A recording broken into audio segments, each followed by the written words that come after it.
Welcome back.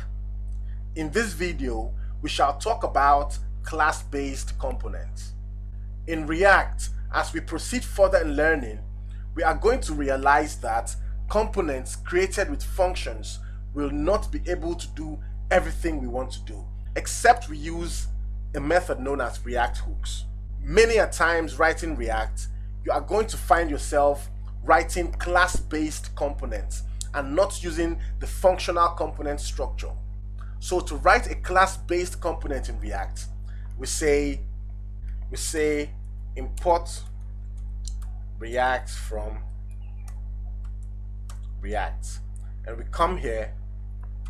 After importing React, we are also going to import components like so, and we come down here using the class keyword, the name of our class, let's say root comp, and we extend this to the component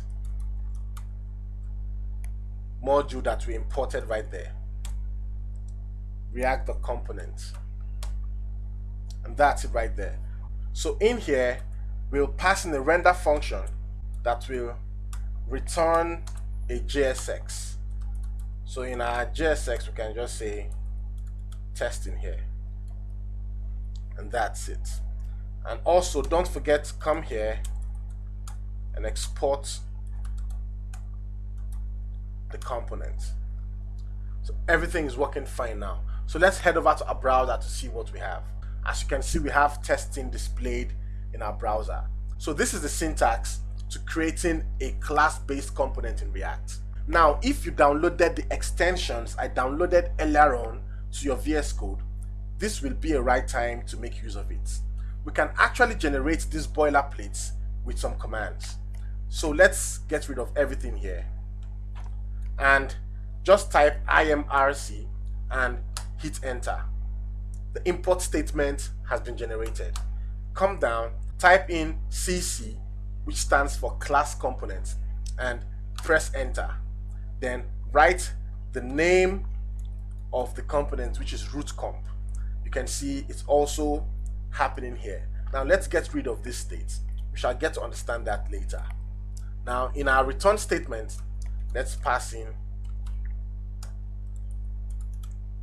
a JSX element that says testing. Let's go back to our browser. We have the same thing coming out. So this will actually save you some time coding. Now before we go into the next video, I'd have to say props is treated differently in class-based components. So if you want to pass in props in a class-based component, you would always do it like this. Let's say I have something that says props.item.